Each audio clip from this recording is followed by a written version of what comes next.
Bonjour à toutes et tous et bienvenue dans cette troisième édition du webinaire sur les actions mises en place par les entreprises engagées dans le programme EVE.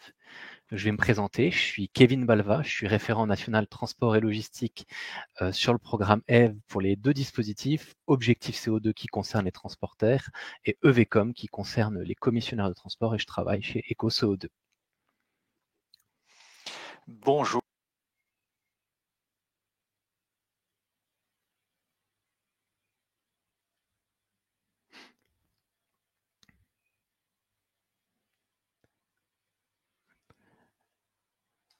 J'ai mon collègue qui était, je crois, en train de se présenter et je ne le vois plus. Ah, il va revenir, il va se reconnecter. Désolé pour ce petit souci. Julien, tu peux reprendre. Donc, il y a eu une petite erreur de connexion. Donc, je m'appelle Julien Beauchaton. Comme je le disais, je suis référent technique national sur le dispositif FRED 21 qui s'adresse donc aux donneurs d'ordre en matière de transport de marchandises. Et du coup, sur la slide que vous voyez à l'écran, on va rappeler quelques petits rappels avant de rappels techniques avant de commencer. Pour tout souci technique, vous pouvez sélectionner le bouton Aide que vous devez voir affiché sur votre écran. Il y a un support de conférence, en fait le support de présentation qu'on déroule, il est disponible en téléchargement pendant le webinaire via le bouton nuage et flèche, vous voyez le petit item. Le replay du webinaire, il vous sera envoyé par mail à toutes les personnes inscrites et ça vous renverra vers notre chaîne YouTube, la chaîne YouTube du programme F Transport et Logistique. Vous pouvez vous pouvez poser vos questions dans la rubrique questions. Vous pouvez voter pour l'ordre des questions. En gros, on met des questions de façon prioritaire et on essaiera d'y répondre en premier à ces questions. Et vous pouvez aussi aider à nous améliorer via le sondage qu'il y aura en fin de webinaire et vous pouvez y répondre s'il vous plaît. Et juste une règle, on n'est pas là pour faire de la publicité pour les éventuels produits que vous pouvez commercialiser. Donc voilà, juste pas de publicité. Et sur cette slide, vous avez le sommaire et en fait après cette petite introduction, on va vous présenter des chiffres clés sur les entreprises engagées dans le programme EVE. Ensuite, pour cette troisième édition, on innove puisque les entreprises témoigneront directement de leurs engagements dans les différents dispositifs du programme EVE. Et pour finir, vous pourrez nous poser vos questions.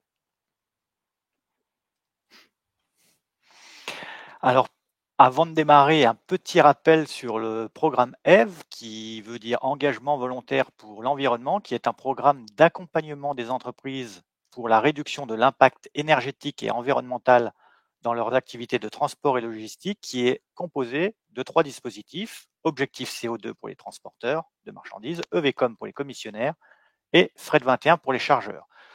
Le programme est porté par l'ADEME, comme vous pouvez le voir sur votre gauche, et comme porteur associé EcoCO2, ainsi que les différentes fédérations professionnelles que vous pouvez voir aussi sur votre gauche. Ce programme est financé par le mécanisme des CEE, les certificats d'économie d'énergie. Donc je laisse maintenant la parole à Kevin afin de vous présenter les chiffres clés du programme EVE dans cette première partie. Et oui, dans cette première partie, on va vous présenter quelques chiffres clés, comme le disait Julien. Le but, c'est vraiment de poser le contexte du webinaire. Sur ces slides, vous voyez à l'écran un bilan intermédiaire du programme EVE à la fin 2022. Et en complément, moi, je vais vous présenter quelques chiffres à date.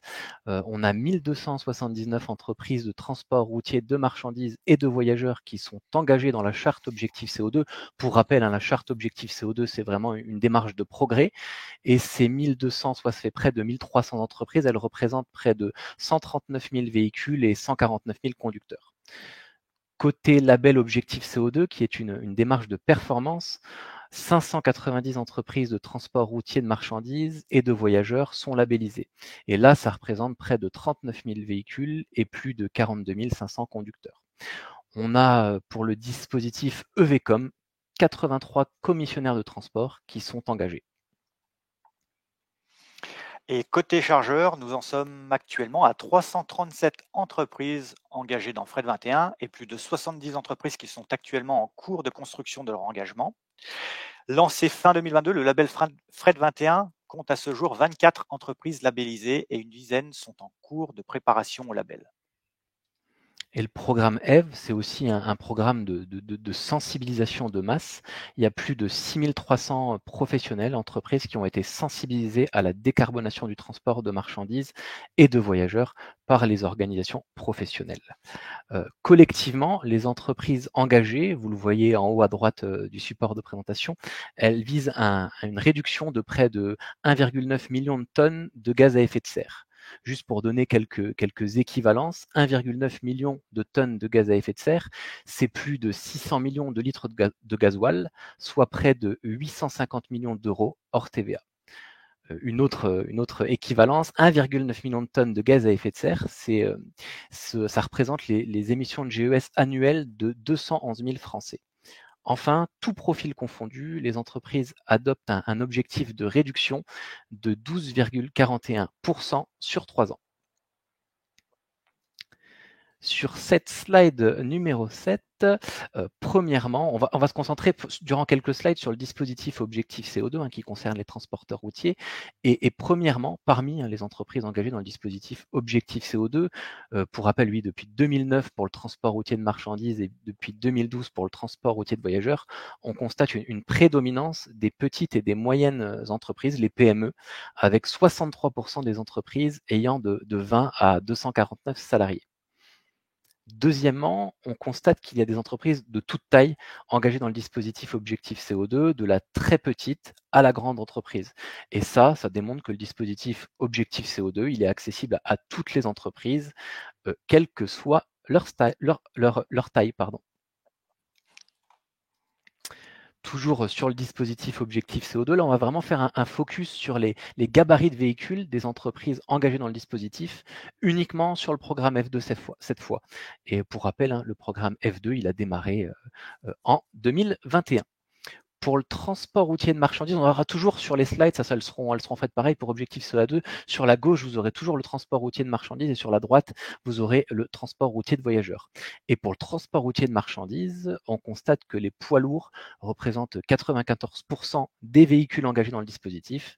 Et pour le transport routier de voyageurs, on constate une prédominance des cars avec 2/3 des véhicules engagés dans le dispositif.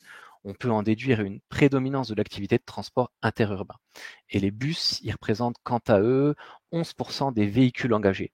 On notera juste un point qui ressort par rapport aux précédentes présentations, c'est que les véhicules inférieurs à 10 places, ils représentent 1/5, un peu plus de 20%, 22% je crois, des véhicules engagés, avec une explication derrière, il y a une seule entreprise qui détient près de la moitié des véhicules de ce gabarit. À noter, et ça je crois que c'est repris en dessous de Slack slide, que les listes des entreprises engagées sur tous les dispositifs, que ce soit Objectif CO2, EVCOM et Fred21, elles sont disponibles sur notre site internet du programme EVE à l'adresse affichée à l'écran, eve-transport-logistique.fr. Et sur cette slide, on va s'intéresser aux activités des entreprises engagées dans le dispositif Objectif CO2. Et pour le transport routier de marchandises, il y a 1/3 de l'eau complet, 1/3 de l'eau partielle et de messagerie, et dans le tiers restant, c'est l'activité de vrac qui ressort. Pour le transport routier de voyageurs, l'activité scolaire est majoritaire. Et l'activité scolaire plus l'activité de ligne, ça représente 93% de l'activité. Le tourisme est minoritaire avec 7%.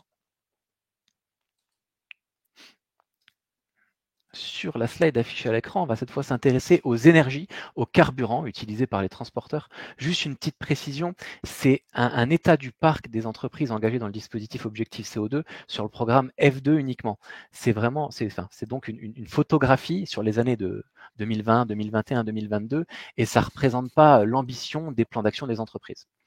C'est vraiment des véhicules qu'elles détiennent sur les années de référence.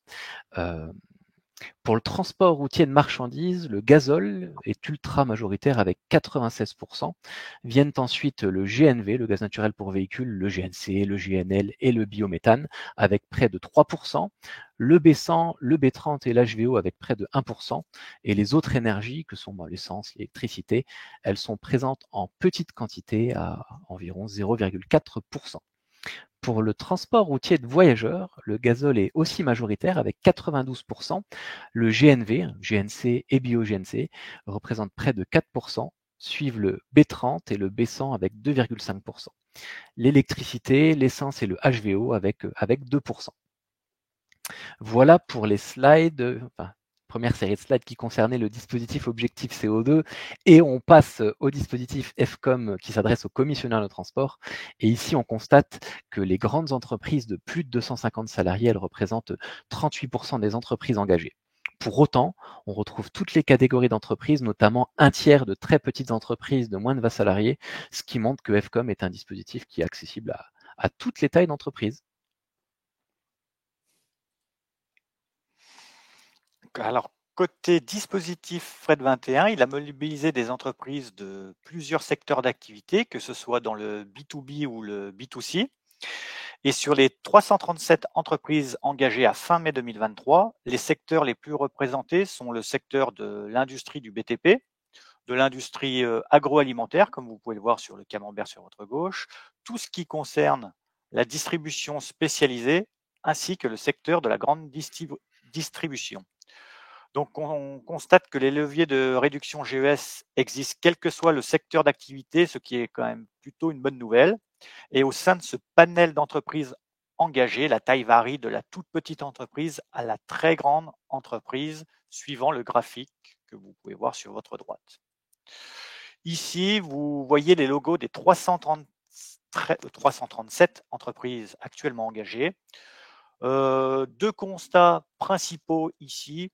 Toutes les tailles d'entreprises sont mobilisées. Donc, que ce soit de la TPE au grand groupe, une entreprise sur deux s'engage sur un périmètre international et non uniquement sur le périmètre France. Et donc, pour s'engager dans Fred 21, on peut aussi bien partir de zéro en matière de mesures et de réduction, comme avoir déjà travaillé sur le sujet, mais avoir besoin d'un cadre d'engagement qui permet de valoriser les pratiques et de confirmer les réductions GES réalisées. Alors, sur cette diapositive, nous pouvons constater que tout profil confondu, les plans d'action adoptés par les entreprises visent en moyenne une réduction de 12,41% des émissions de GES en volume à 3 ans. Sur l'ensemble des dispositifs du programme, il est obligatoire de viser un minimum, un objectif de réduction de 5% pour que le plan d'action soit validé. À date, l'objectif de réduction le plus ambitieux, comme vous pouvez le voir sur votre gauche, sur objectif CO2 est de 83% pour le TRM et de 63% pour le TRV, 15% sur EVCOM et de 40% sur Fred 21. Dans cette slide figurent également les pourcentages de réduction maxi réalisés qui sont sur objectif CO2 de 38% pour le TRM et de 21% pour le TRV. 5,42% sur EVCOM et 32% pour Fred 21. Donc, ceci dit, attention, comme dans tout bilan carbone, les comparaisons entre entreprises sont hasardeuses puisque les périmètres d'engagement et activités de chaque entreprise sont évidemment différents. Un objectif de réduction qui est défini en volume, l'indicateur est donc en tonnes de GES, CO2 équivalent réduite. Donc, dans tous les dispositifs du programme, on décline ces objectifs en valeur et en pourcentage à l'aide d'indicateurs de performance. Cette diapositive, pour conclure sur l'introduction, vous trouverez ici le top 5 des actions engagées par les entreprises du programme. Donc, pour les chargeurs, l'action la plus adoptée est la mise en place de carburants alternatifs au diesel, en partenariat bien entendu avec les prestataires de transport, avec en numéro 1 et 2 les biocarburants type B100 HVO et biogaz. En deuxième position vient le sujet du partage de leur objectif de réduction GES avec leurs prestataires de transport, qui consiste à leur proposer de s'engager eux aussi dans le programme EV pour structurer leur démarche. Le troisième levier le plus utilisé est le report modal rail-route. En numéro 4, c'est le sujet de la revue des conditions de livraison qui implique très souvent l'implication du destinataire des marchandises. Enfin, en numéro 5, on retrouve l'amélioration du taux de chargement des véhicules sur lequel il reste assez souvent des leviers importants pour réduire le nombre de véhicules sur les routes. À noter, deux types d'actions qui n'apparaissent pas encore dans le top 5, mais qui sont mises en œuvre de plus en plus dans les plans d'action sont la livraison en vélo cargo pour les derniers kilomètres et la mise en œuvre de transport maritime vélique. Donc, des actions qui sont vraiment très intéressantes. Je vais Je reprendre la laisse la main parole. à Kevin. Merci Julien. Ouais. On va continuer pour le classement des actions engagées par dispositif et là on va s'intéresser au dispositif objectif CO2 et côté transporteur, l'action la plus adoptée, c'est la modernisation du parc de véhicules, la flotte de véhicules et le passage au carburant alternatif. En position numéro 2 vient le suivi des consommations, hein, ce qui est effectivement crucial pour engager une réduction des émissions. Viennent ensuite la formation des conducteurs à l'éco-conduite, la gestion des pneumatiques et l'optimisation des trajets. On a en fait des actions qui couvrent tous les axes, carburant, conducteur, véhicule, organisation, avec tout de même 60% des actions dans les axes véhicule et carburant. Et sur la slide suivante, on termine avec les classements des actions avec le dispositif EVCOM. Et pour les commissionnaires de transport, les actions qui ressortent sont les actions sur la flotte opérée qui concernent le véhicule, le carburant et le conducteur. En deuxième position, on a le recours à des prestataires de transport éco-responsables, des prestataires de transport engagés dans des démarches environnementales, notamment dans le dispositif Objectif CO2 pour les entreprises françaises. Suivent le recours à des véhicules à faible émission, la sensibilisation des prestataires de transport et des clients au programme EVE. On voit ici le rôle d'intermédiaire du commissionnaire de transport et l'engagement RSE. Et là aussi, il y a des actions qui n'apparaissent pas à l'écran, mais qui suivent de très très près le top 5. On va dire à peu près en 6e position, on a le report modal.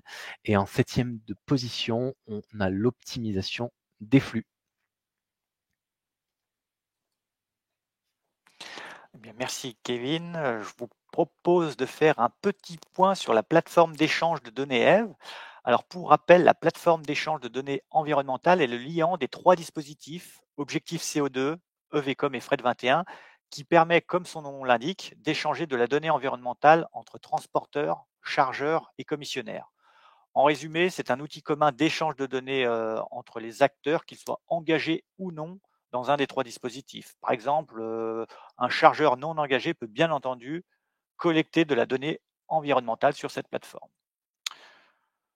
Si je vous propose de donner un peu plus de détails, vous trouverez ici donc plus de détails sur cette plateforme, à savoir que c'est un espace unique pour vous, avec des indicateurs clés de performance environnementaux par entreprise.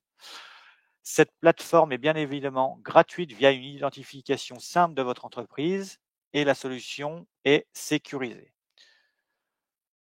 Vous trouverez ci-dessous les apports pour les donneurs d'ordre et prestataires de transport. Donc plus précisément, la plateforme permet de faciliter l'échange de données, d'identifier les actions d'amélioration et initier des collaborations ainsi que d'harmoniser votre communication. Donc si vous le souhaitez en savoir plus sur cette plateforme, vous pouvez, via le lien ci-dessous, vous inscrire à des ateliers plus détaillés de présentation de l'outil.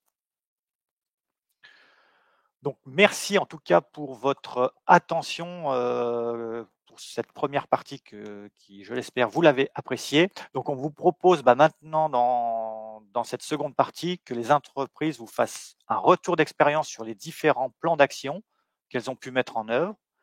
Et donc je vais laisser la parole à monsieur Mathieu pour Carrefour qui va nous faire son retour d'expérience. Bonjour à tous. Alors, j'espère que vous m'entendez. Je pense que c'est bon. Très Donc, bien. bonjour à tous. Ravi et merci encore de me faire intervenir. Donc Thomas Mathieu, moi je suis en charge depuis une petite dizaine d'années des sujets RSE au sein de Carrefour Supply Chain, donc l'ensemble des opérations logistiques et transport pour nos magasins en France. Voilà, donc ravi de participer parce que ça fait quelques années qu'on collabore avec Fred 21. On a eu la chance et l'opportunité d'être primo signataire en 2015 avec cette volonté initiale d'avoir un engagement volontaire qui soit à l'image de nos transporteurs, comme vous l'avez rappelé avec la charte objectif CO2, qui était important pour nous dans la mesure où à l'époque, voilà, il était important de pouvoir structurer une démarche RSE et qu'on soit de concert avec nos transporteurs en les accompagnant dans cette démarche. Donc, il nous a semblé pertinent et important de s'inscrire dans la démarche de Fred 21.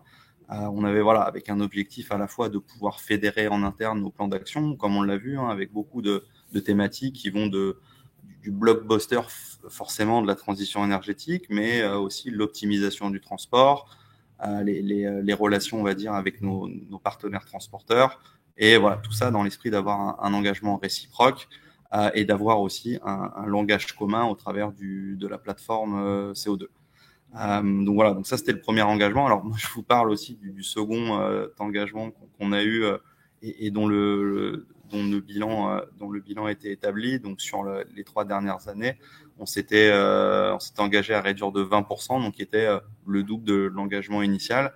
Donc on a réussi à atteindre cet objectif, voire un petit peu de le surperformer. Alors bien évidemment, une grande partie est due au déploiement de véhicules au biogaz, donc en l'occurrence au biométhane, bio-GNC, où on est passé en 2019 d'une flotte de 400 camions avec nos transporteurs à aujourd'hui presque le double, plus de 750. Et l'ensemble de ce déploiement a été réalisé avec une 50aine de transporteurs et de toute taille. Donc c'est c'est sur quoi on se réjouit. Donc on a des entreprises de taille intermédiaire jusqu'au grand groupe de transport qui nous ont accompagnés. Et aujourd'hui, alors j'ai été un peu déçu de voir que le gasoil représente 95% du périmètre, en tout cas l'état des lieux. Nous aujourd'hui c'est un tiers. Alors forcément c'était 95% à l'époque, mais voilà, donc c'est plutôt encourageant de voir la capacité qu'a le mix énergétique du transport à évoluer. Et voilà, j'en doute pas que ça sera encore plus important à l'avenir. Donc voilà, tout ça se matérialise sur un peu plus de 40 000 tonnes de CO2. Donc voilà, c'est important en valeur absolue, mais on part d'un bilan forcément important. Et voilà, donc on en est aujourd'hui à l'étape de réengagement, une 3e fois. Donc il faut un peu innover. On a beaucoup réduit, donc il faut trouver un petit peu des actions innovantes en rupture et avec un souhait également d'avoir un périmètre plus large. Donc on va intégrer nos opérations amont, ce qui est nouveau. Donc le transport amont depuis nos fournisseurs vers nos entrepôts vont pouvoir intégrer ce périmètre. Et voilà, ça sera l'occasion de pouvoir mettre en place des actions collaboratives mutualisées avec nos fournisseurs, qui sont aussi également des chargeurs engagés dans le dispositif Fret 21. Donc voilà, c'est plutôt une bonne chose. On aura encore une fois avec les données environnementales un partage d'informations pour pouvoir valoriser ça. Et donc je suis ravi de voir comment a évolué le dispositif Fret 21, qui est forcément reconnu aujourd'hui par l'ensemble des acteurs du transport dont on fait partie, qui a pu voilà, faire un langage commun avec l'ensemble de nos parties prenantes dans une optique de réduire collectivement nos émissions de CO2 et c'est ce qui est le plus important. Donc voilà ce que je tenais à vous dire aujourd'hui. Et si vous avez des questions, bien évidemment, alors je ne sais pas si j'ai respecté le timing, mais bien évidemment à dispo. Ok, bon, les questions devraient. N'hésitez pas à poser vos questions dans le fil de discussion questions à Monsieur Mathieu ou à nous directement. En tout cas, merci pour ce premier témoignage. Maintenant, j'invite la société Mon Voyage à faire son retour d'expérience sur son plan d'action.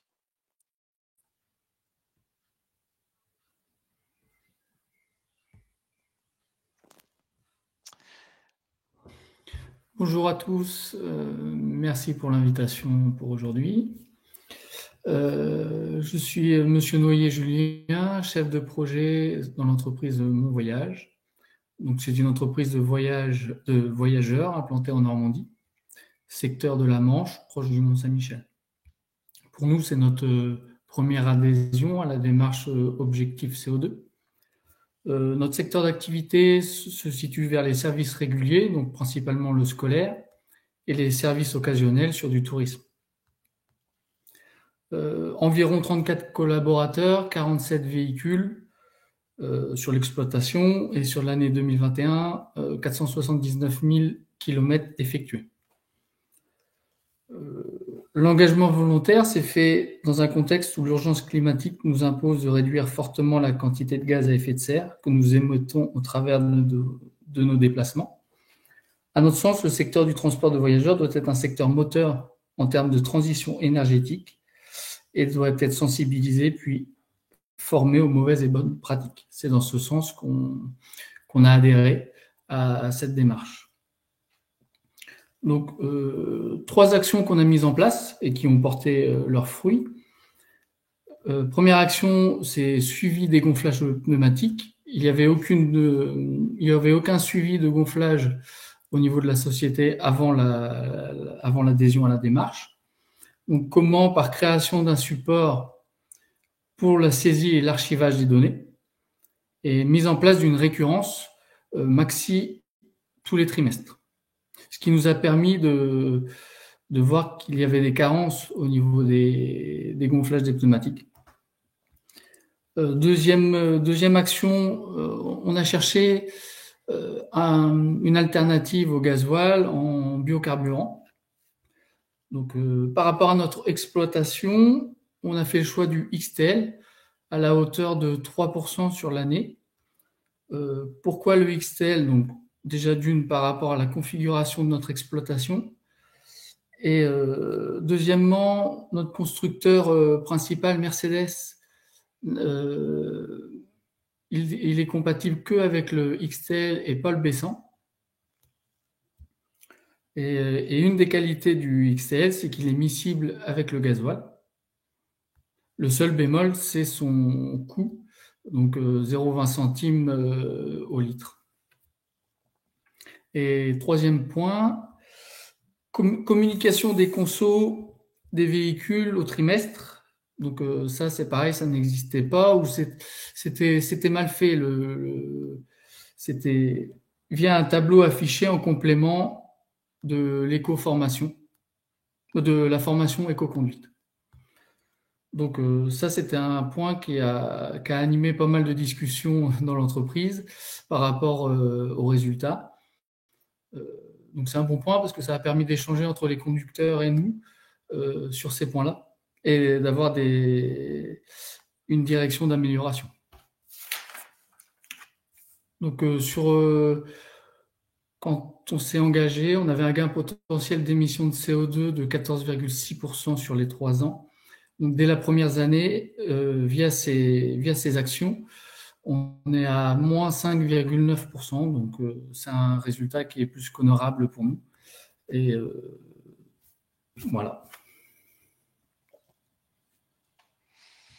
Eh bien, merci, monsieur Noyer, pour ce partage de plan d'action.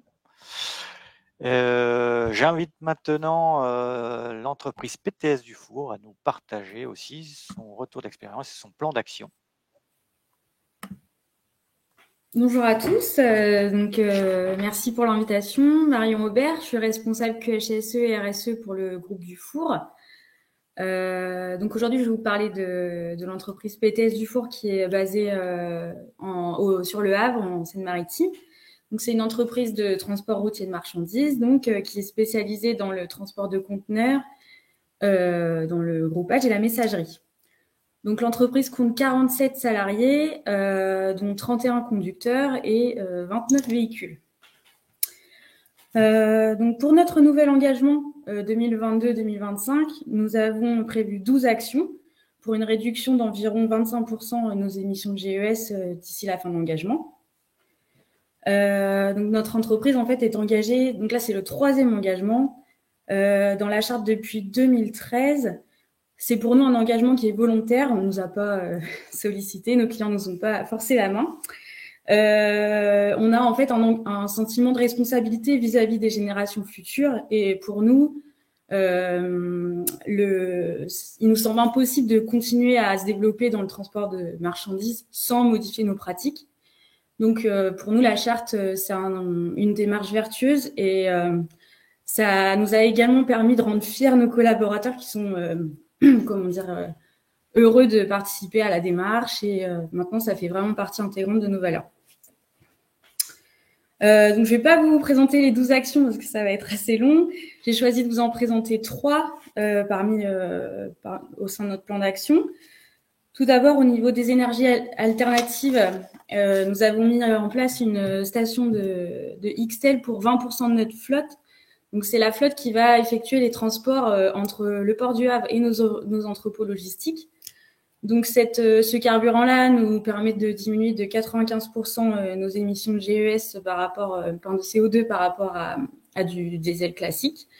et ça réduit également de 65% les émissions de NOx.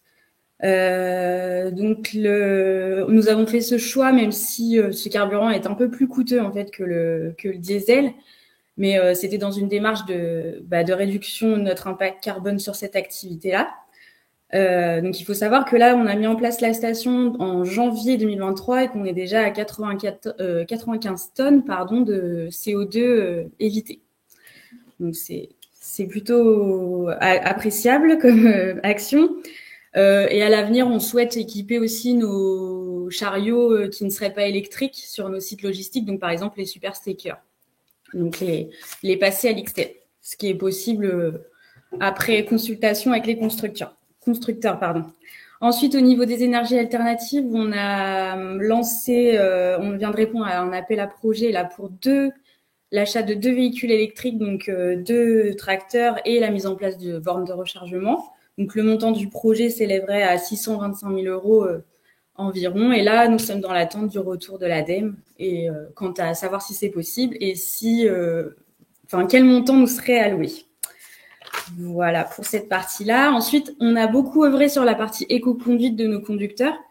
Donc, ce qu'il faut savoir, c'est que depuis 2021, on a un suivi en temps réel de nos consommations, de leur comportement de conduite. On est coaché, nos conducteurs sont coachés par une entreprise qui s'appelle CGI.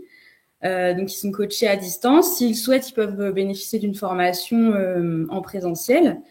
Et puis, chaque semaine, on reçoit un rapport des comportements de conduite de chaque conducteur. Ils ont la vue sur le palmarès de tous leurs collègues. Et donc, il y a une émulation qui s'est faite au sein de l'entreprise. Chaque mois, on organise un challenge mensuel par activité parce que on peut pas mélanger toutes les activités. Un porte-conteneur va pas avoir les mêmes performances qu'une tote, par exemple.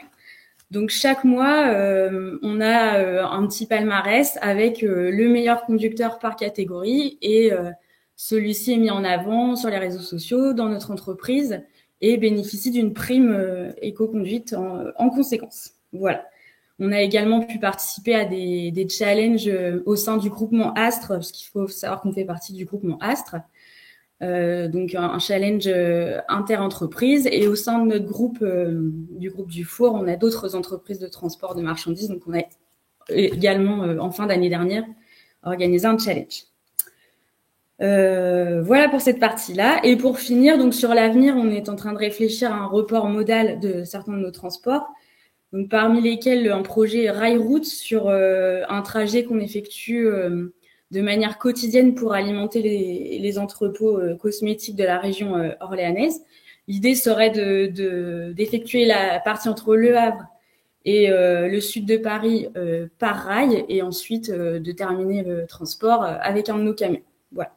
Donc ça, c'est en discussion avec un de nos clients actuellement. Et puis, on se penche aussi sur la question barge-route, puisque nos entrepôts sont situés juste à côté du canal et de la Seine. Et pour l'instant, là, on est en attente de concrétisation, parce que c'est encore assez abstrait au niveau des acteurs en local. Voilà. Donc, voilà les actions que j'ai choisi de vous présenter, qui sont en cohérence avec notre charte RSE et notre labellisation toute récente, Objectif CO2. Merci. Merci beaucoup, Madame Aubert, pour la présentation de votre plan d'action. J'invite maintenant la société REL à s'engager sur le dispositif EVCOM à nous partager aussi son plan d'action. Bonjour à tous, Godefroy Le Prince, moi je suis responsable du partenariat transport et de la RSE au sein de l'entreprise Retail Extended Logistics. Donc on est commissionnaire de transport en charge des flux amont du groupe Casino. On s'est engagé en 2021 avec une année de référence de 2020 et on est parti de zéro et on a été bien accompagné par le dispositif EVCOM pour trouver les actions qui nous permettaient de se déployer au mieux dans le programme. Pourquoi on a choisi de s'engager? Donc déjà, il y avait une démarche RSE qui était souhaitée au niveau de la direction de l'entreprise. On voulait absolument anticiper l'avenir, à savoir chercher à baisser nos émissions de CO2. Donc ça, c'était un premier point. L'anticipation aussi des potentielles législations, changements, coûts qu'on aurait si on ne faisait pas d'efforts. Et puis bien sûr, parce que c'est aujourd'hui essentiel de se poser la question de comment réduire son impact carbone, notamment au niveau du transport.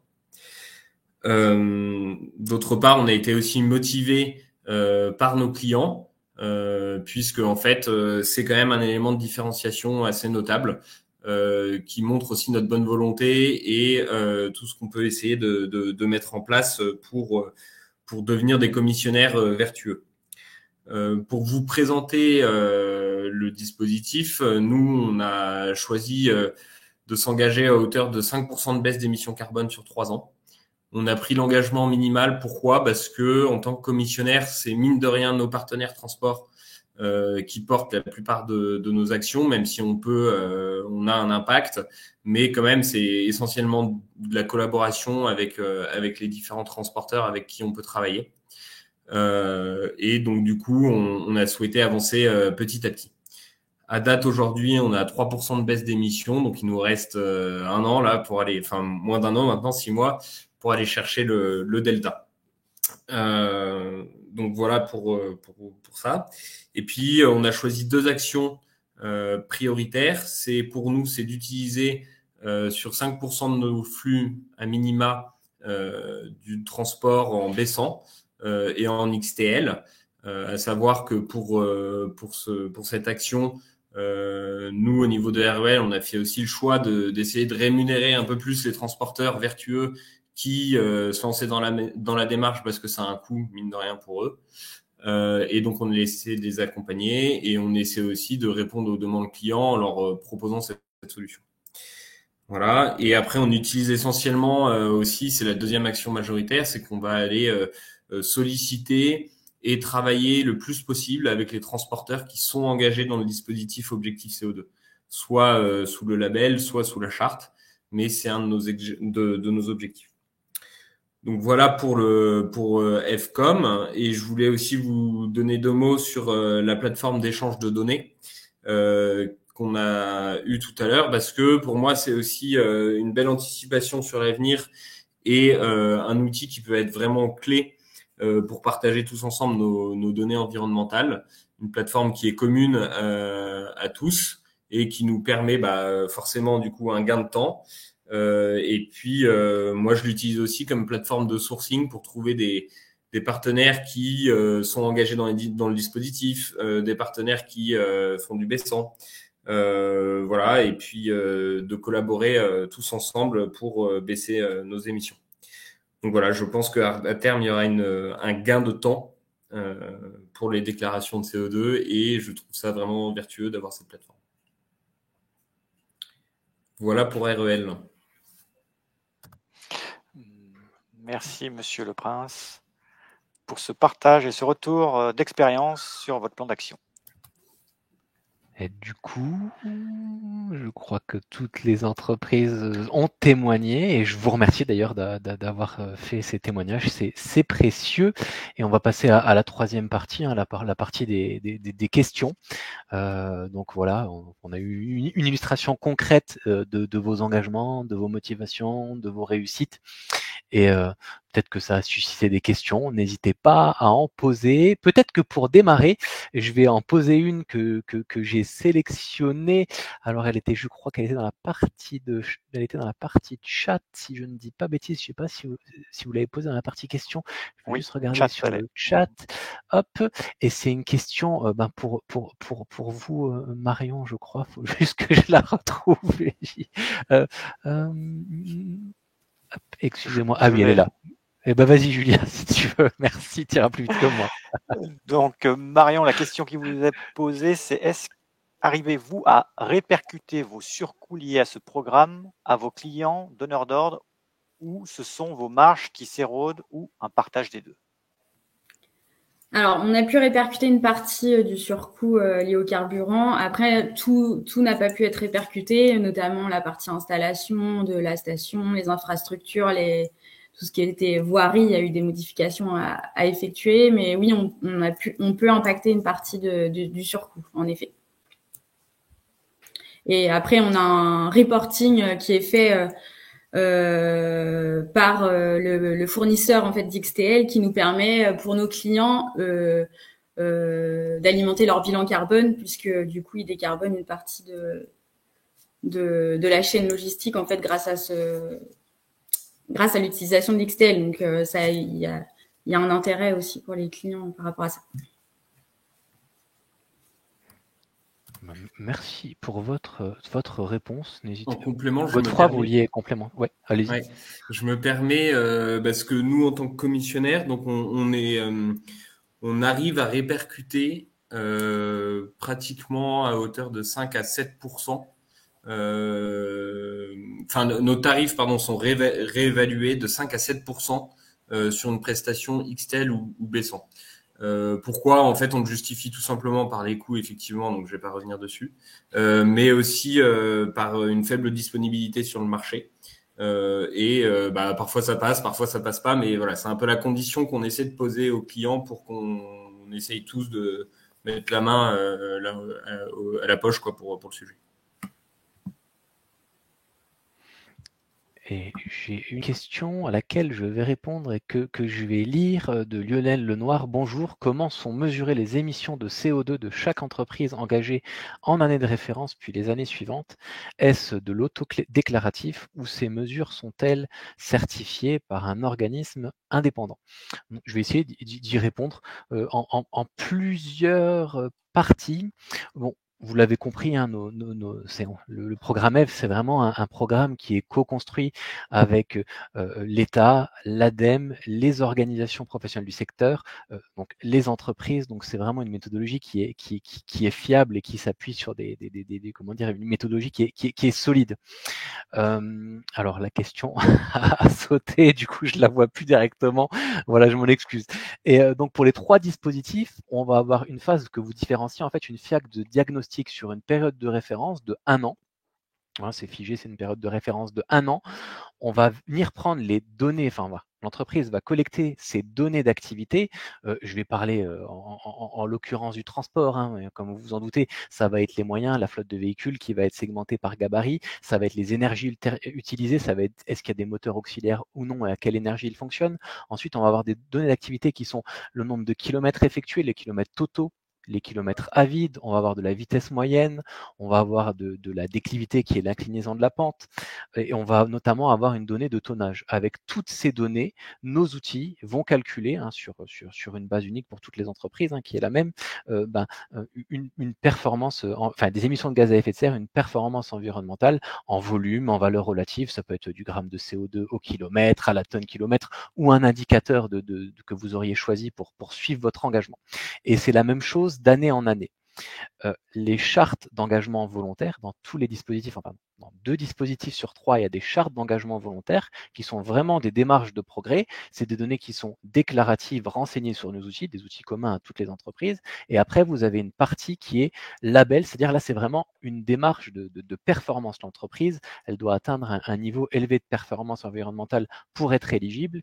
Et là, c'est pas déclaratif, il y a un auditeur qui a été formé par l'ADEME, des prestataires qui sont habilités, qui ont été formés, qui vont intervenir en entreprise pour vérifier que les données sont de qualité, que la performance par ce biais est bien atteinte et garantit la performance environnementale des entreprises labellisées.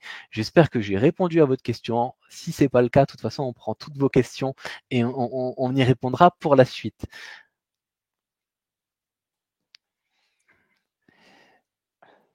Une autre question. J'avais cru voir que Monsieur Le Prince voulait faire une réponse en direct, mais je ne la vois pas pour ça. Mais j'ai essayé, mais je suis pas très fort sur les réponses. Pas de souci. C'était pour Sacha qui demandait, Sacha Drieux, qu'on parlait beaucoup de baissant et d'XTL, et qu'en est-il pour le GNC, une alternative sérieuse selon vous? Alors c'est mon propre avis, mais je m'étais penché sur la question au moment du choix des actions, et on n'avait pas choisi de se tourner vers le GNC parce que c'était difficile pour la revente des camions derrière pour nos partenaires. Et en fait, on voulait pas imposer une action qui mettrait en péril la seconde vie de leur camion. Mais je sais qu'il y en a plein d'autres qui le font.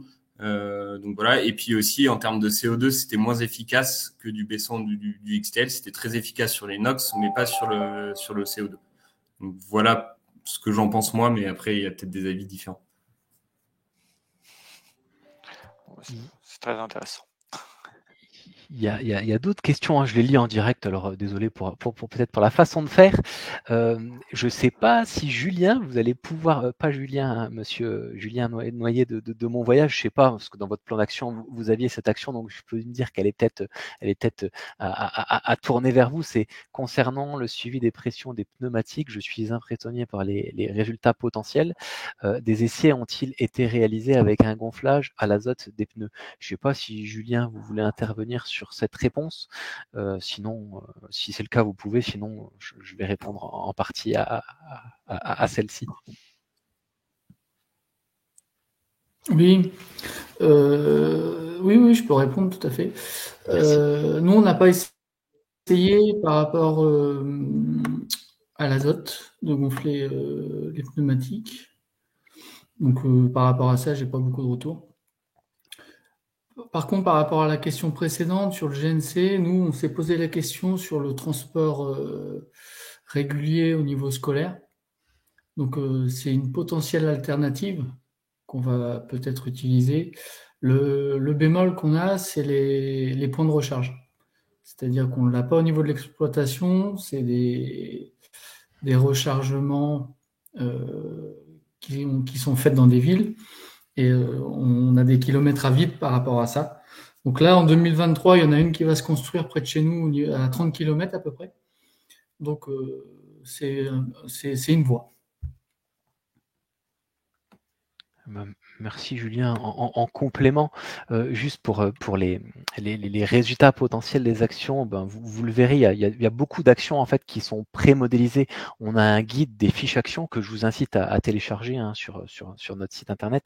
On a vraiment des actions sur différents axes, sur que ce soit toute la partie, on va dire, transport, véhicule, carburant, conducteur, sur la partie organisation. On a vraiment beaucoup, enfin on a un guide des fiches actions avec des actions qui sont pré-modélisées, c'est-à-dire la réglementation, comment mettre en œuvre cette action, comment la suivre, quels sont les gains estimés, gains qui sont basés sur un état de l'art de tout ce qui est scientifique, sur des tests réalisés. Donc vraiment, c'est des actions, un guide des fiches actions qui avec une méthodologie fiable.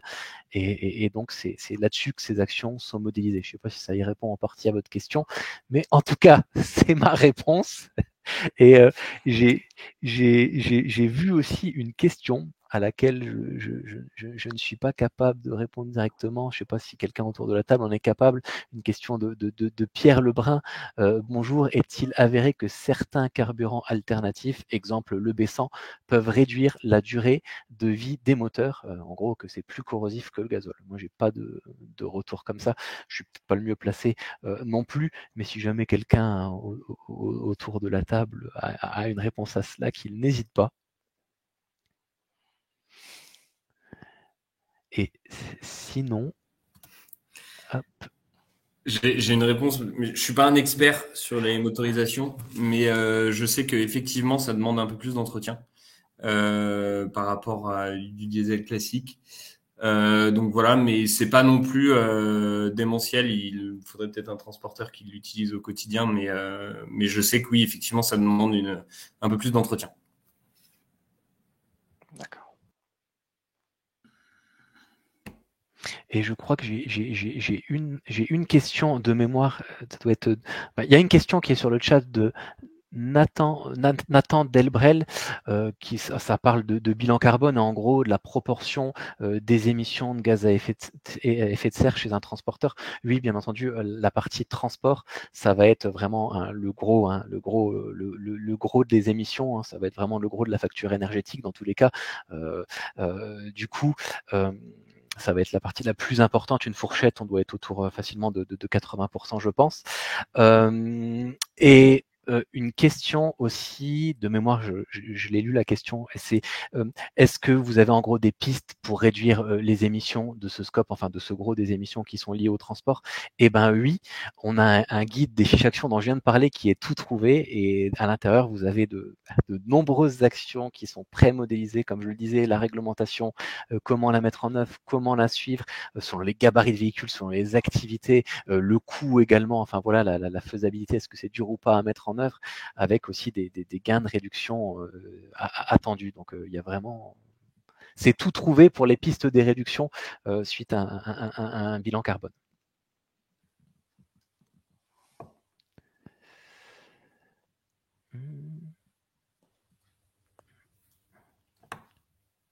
Je regarde en même temps s'il y a d'autres questions auxquelles on n'aurait pas répondu. Ok. Parfait, je regarde. Hop.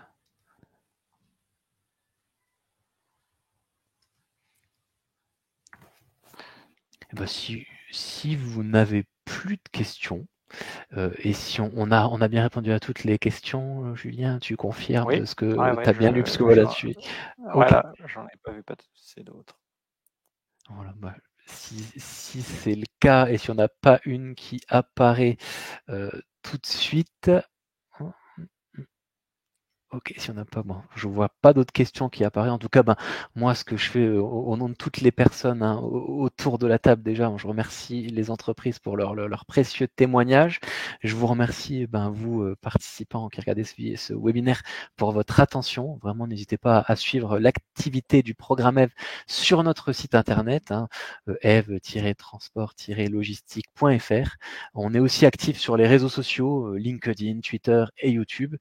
Et vous pouvez aussi nous contacter à notre adresse mail si vous avez des questions. Voilà, elle s'affiche en plus à l'écran, donc c'est parfait. Merci à tous pour votre écoute. Bonne fin de journée, bon après-midi, et puis à bientôt. Merci, au revoir. Merci.